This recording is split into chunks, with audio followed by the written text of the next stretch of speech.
Well, here he is, Master Sirius, the galactic fur baby, divine masculine energies, all the way from Sirius B.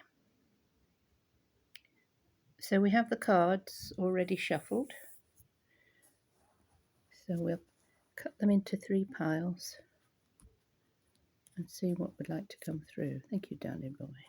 Okay.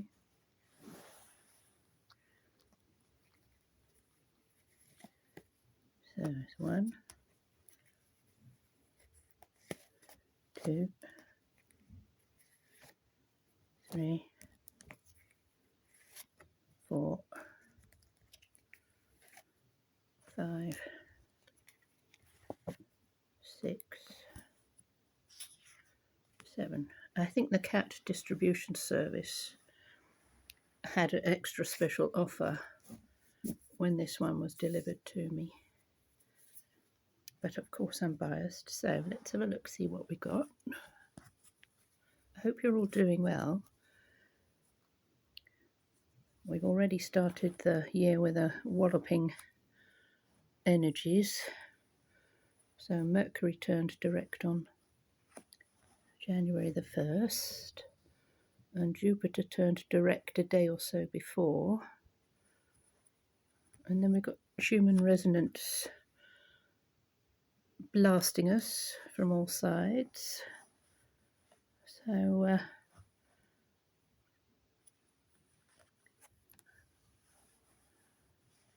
these 2 fur babies have what I call have the wind up their bum. They've been whizzing around all over the place because they can feel the energies. I keep hearing 2 hums. One's a high-pitched hum and one slightly lower, but they're playing in my ears constantly.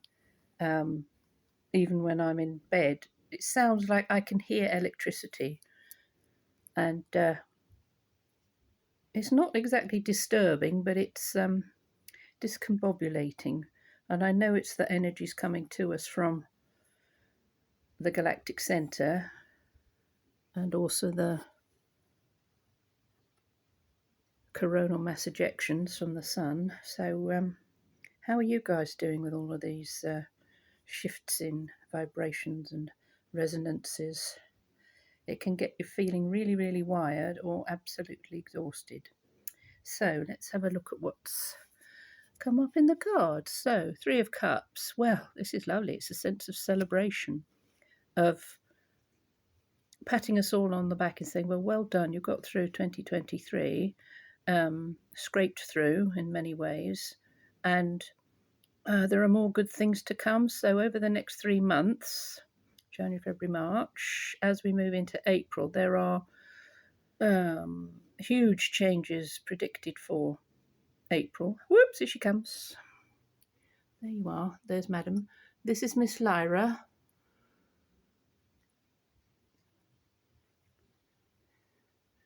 So she's come to put her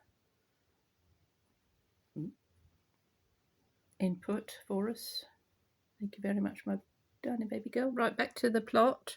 So April, it had the great predictions for a huge influx of energies and major changes. And if we prepare ourselves internally,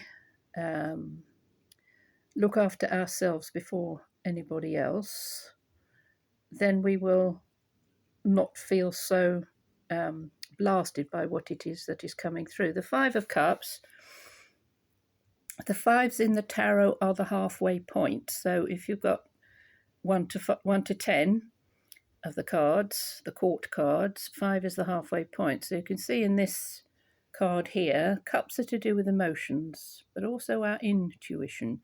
And this is Psyche, and there's her husband Eros running away. And he says, you have betrayed me, because he said to her, you must not look upon me, because he was a god.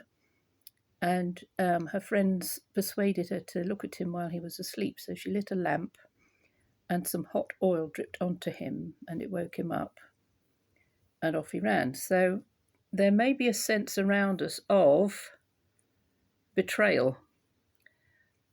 So others feeling betrayed by us, or us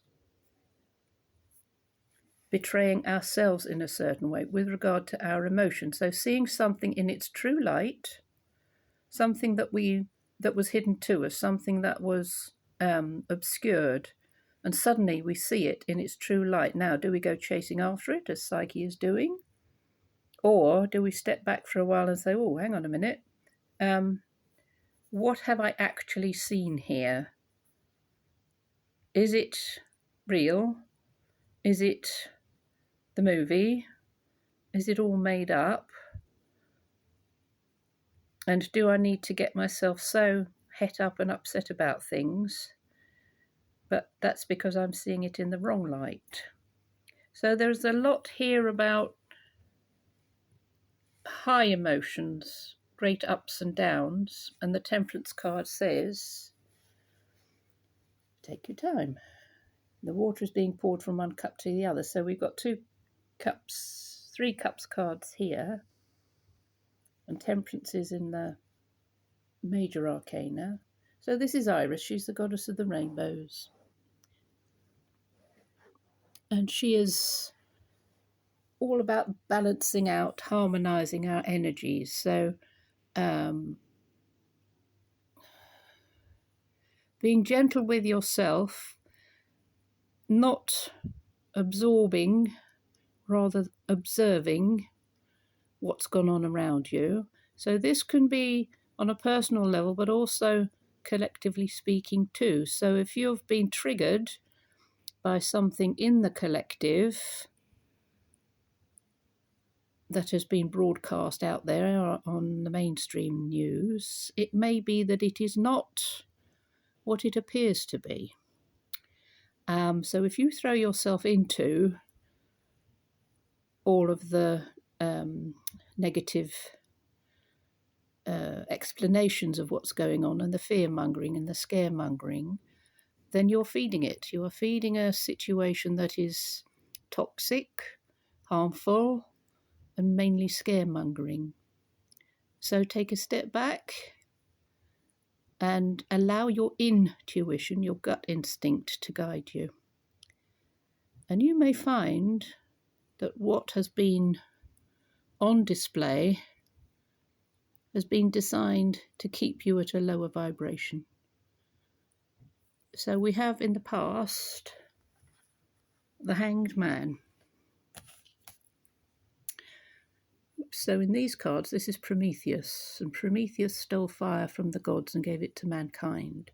And he was punished by Zeus that he was hanged from a rock, and during the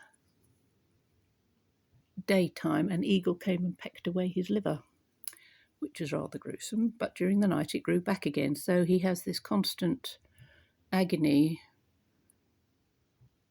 of thinking he's coming to an end, but then he's revived, and it goes over and over again in this cycle. So the Hanged Man here in the past says to me that we have been punished, we have been in a cycle of pain and anguish for many, many, maybe thousands of years. And it's now time to break that cycle and not to be fooled by what appears to be